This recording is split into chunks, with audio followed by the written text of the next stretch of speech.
right, guys, we got a special guest, Cody Meyer, the GOAT of Lake Shasta. The GOAT. We're here, dude. Seriously, how many top 10s have you had here? 1 or 2 this week? No, a bunch. No, this is like Jared said. Lake Shasta. This is a beautiful place. This is a place that I love fishing. Lived up here years ago. About 15 years ago. But I'll tell you what, I'm excited. Me personally, just getting the back of the boat with Jared. I'm excited to learn, man, because we fished a tournament up here last week. Top 5.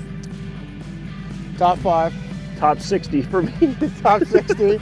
So obviously, I just don't jive with these spotted bass that much in this clear water. You love it, so I'm gonna sit here and do what I do, and I'm gonna really pay attention to what he's got going on. Yeah. And we got some new Daiwa stuff. We got the Zillion. We got some new rods. We got all kinds of stuff going on. You got Evergreen stuff. I got Jackall stuff. So yep, I got a ton of Yamamoto. It should be a really good day. The lake right now, the water is finally dropping a little bit. It's about 49 degrees. What's going on with Lake Shasta? The lake has not turned over yet. So a lot of these fish are still really deep. The bait's really deep. As you can see, the lake is really low, about 110 feet down. So these fish are kind of scattered. They're suspended. They're all over the place. But I'm excited for the next few days. Yep. And we're going to start right now and hopefully go catch some fish. Set the Garmin lake level down to, it goes down to 99.9 feet. Yeah, so close as you're close enough. Yep. So let's go. Let's do it, man. Uh-oh. I'm gonna let this one choke it. Go ahead. Go ahead, take it.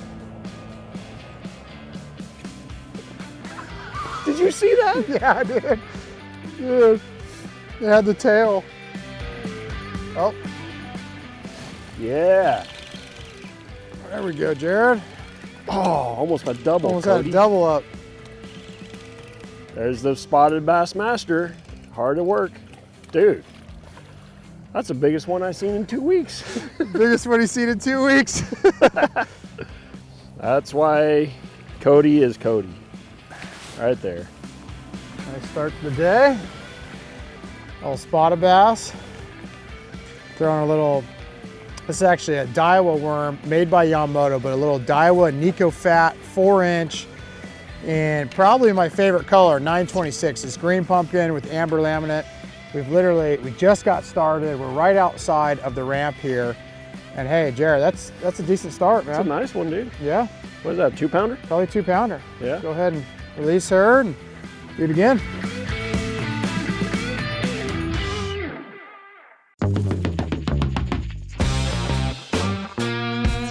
Dude.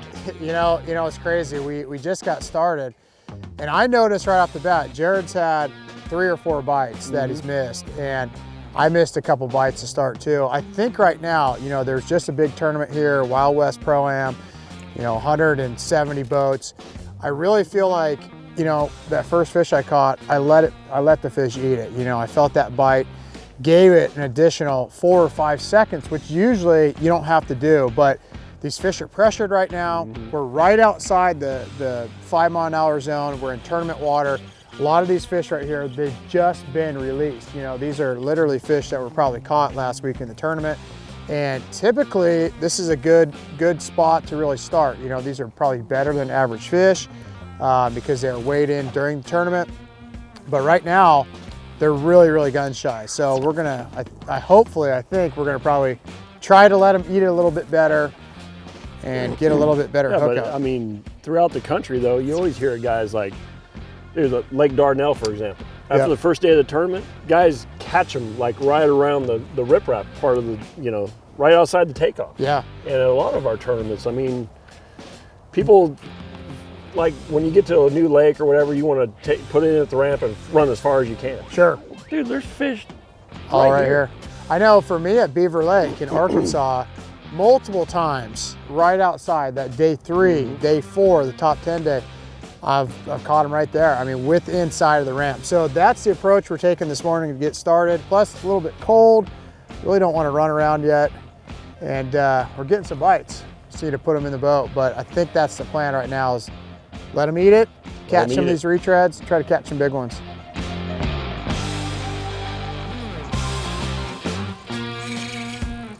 Got him. Got that one. Dude, finally hooked one. My drag's too loose. I've been loosening my drag while I let my boat sit this week. Oh. Look at this. Oh. Hey, we're on them right here, man. Dude, look at it. Looks like a tuna down there. The water's so clear. Water. I got color. Hey, that's a good one. Look at that. Yeah. Dude, look at, see, I mean, I had 3 or 4 bites just nip at it, and this one absolutely choked it. I'm afraid, I'm throwing 6-pound line, so I'm afraid of. No, but that's that one ate it. Look at it. Yep. Give him that extra couple seconds. So, cool little fish, pretty fish. Really pretty spot. Let that one go, and I'll show you what I was using here. So, this here is a Jackall iShad 3.8, and originally, you know, I think it was designed to fish like on an open hook, kind of a swimming technique. I've drop shotted them on it, but I just put this on a little dart head and just working along the bottom, kind of like a Ned rig kind of setup, but it's a different profile. And you know, the skinnier tail has different action, so it's sitting there. So I'm just experimenting with it. It's a watermelon green pumpkin color and little 1/8 ounce head. But Cody, I gotta be honest with you, dude, that's the first fish I ever caught with your 7.4 spinning rod. Yeah. Super nice, dude. Really nice. You know, is that what you're using there? Same rod, Same rod. So Daiwa Tatula Elite, 7'4" versatile rod. And when I designed this rod, you know, I wanted this rod to be for throwing shaky heads, tubes, wacky rigs, baits like that. Really, anything. For me, other than something really light, like a really light drop shot, 90% of the stuff I throw on a spinning rod is on this rod. You know, I feel like the length's good, very parabolic, it's got the perfect tip. And with those AGS guides, you know, it makes it really light and really sensitive. So what's the deal with the AGS guides? Like, I'm just new to the Daiwa rod lineup. I fished with the reels all last year, but so I got several, you know, I got some Tatulas, I got BLX rods over here, but seriously, that was the first. So what's the deal with the AGS guide? So the AGS guide, it's a carbon fiber guide with a titanium insert. So that titanium is really strong, really light, you know, great for braid. Does that help with sensitivity? Helps with sensitivity. That carbon fiber, so it's 40% lighter than the conventional guide. A lot more sensitive.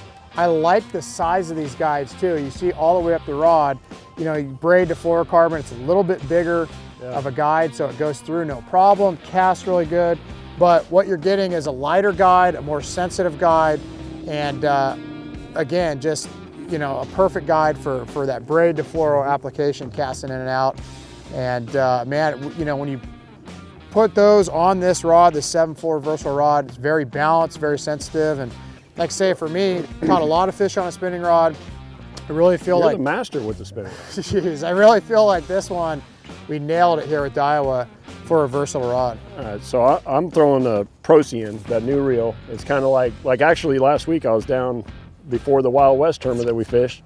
I was surf fishing, catching surf perch on this same reel. And then now I'm fishing Shasta with it. So it's kind of, you know, it's got that ability where, you know, it's not going to rust out and all that, but you're throwing, I think, what is that, a Certate? Today I'll be throwing the Daiwa Tatula LT, the Certate, the Exist.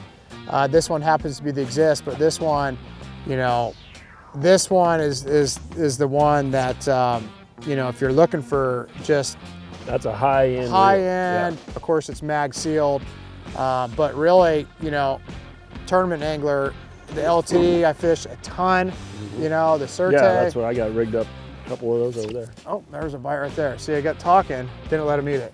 Didn't let him eat it. But yeah, all these reels with Daiwa. You know, one thing with Daiwa, the reels now, the drags are all really, really good.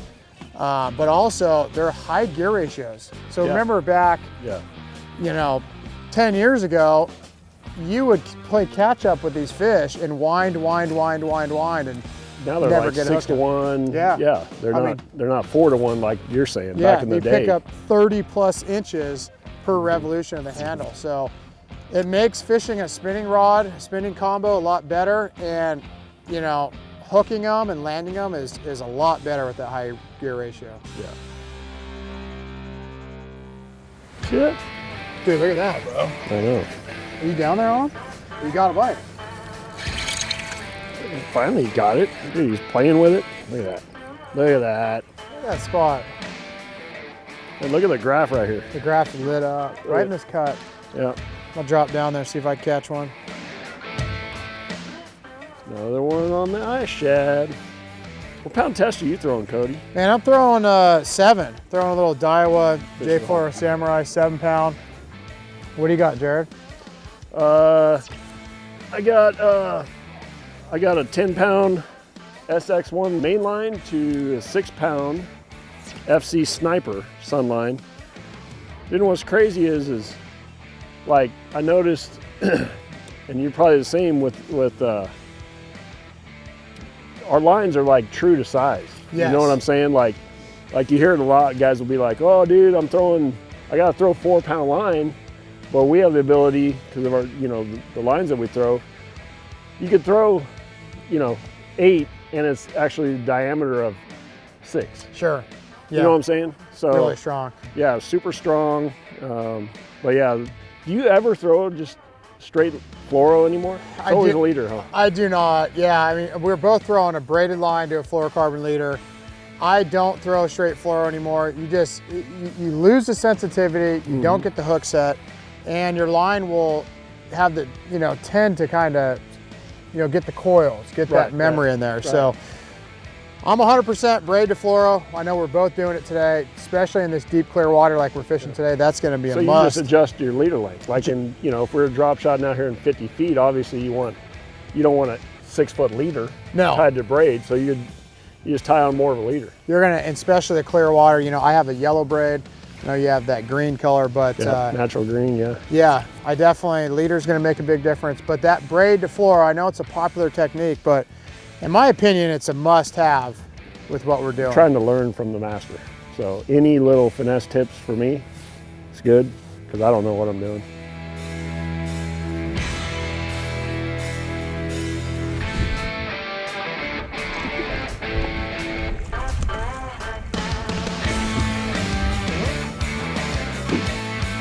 Uh-oh. Got a bite? Uh-oh. Got him. Drop the old Ned down there, Cody. That thing was deep. We marked that fish. Look at that cute little guy. 50 feet. 50 feet. Wow. Wow. Little Aaron's Morning Dawn. See that? You got one? I did. Oh, look at that cute little guy. Throw him back. Live action. We're doing it live. Oh. Dude, are you okay? Oh, I'm so sorry, dude. Oh no, damn. Are you bleeding? I don't think. No. Woo!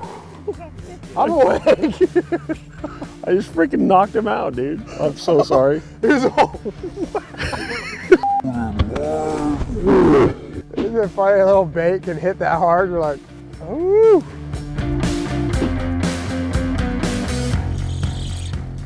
Got him? Dude, no bite whatsoever. He's just a little guy. But yeah, no bite whatsoever. Is that a smallmouth? Yeah, look at that cross. No, it's not. It's a meanmouth, isn't it? Meanmouth. Look at that. Dude, yeah, that's like a sure enough meanmouth, isn't it, Cody? Yep, that's a cross between a smallmouth and a spotted bass. Yeah, that's what it is. I haven't caught one of those. Yeah, look. That was in the cut, right, Jared? Yeah, that was right there in the shallow part of it. I mean, what are we sitting in? 34, and I threw up there in probably 10. Got one?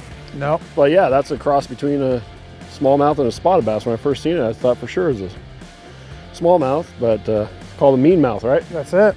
See, I'm learning. I'm learning from the master.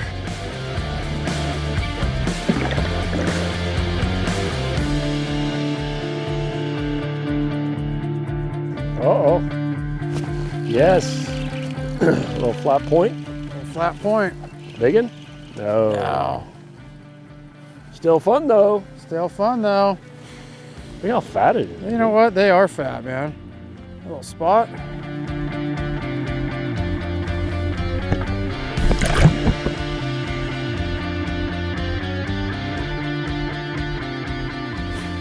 Got him? There it is, Jared. All right. Good one? Just a mean one. Mean one. Right now, I mean, really all day, I think both of us, we've been just slowly kind of hopping and dragging these baits on the bottom, right? Is that you're fishing the yeah, same way, dude, it's Jared? kind of like, you know, I think a lot of people get to overworking the bait, but actually, you know, watching what you're doing and kind of what I'm doing is just shaking your bait on slack line almost. Yeah, exactly. You're really trying know? to keep that bait right on the bottom, kind of in the strike zone. That's really important for wintertime fishing. Like I say, the water's been about 49 degrees today. And these fish, they're not real active. So it's really gonna take that slow presentation, catch some of these fish. And like I say, the stuff we're targeting, you know, this is a little bluff, but everything we've caught fish on today, one thing in common, there's deep water nearby. Deep water access, You know, the channel's gonna come right by. So in the wintertime, really key for these spotted bass. They can move up and down really quick. Ambush spots like this or long tapering point, some of the stuff we've been fishing, absolutely key in the wintertime. Catch more and bigger spotted bass. And like I say, if you like this vlog this week, make sure you guys like, share, tag a friend. And I think we're gonna go try something different. Change up some tactics, Change get up to a different area and see if we can catch some bigger ones. Catch some bigger ones, man. Do it.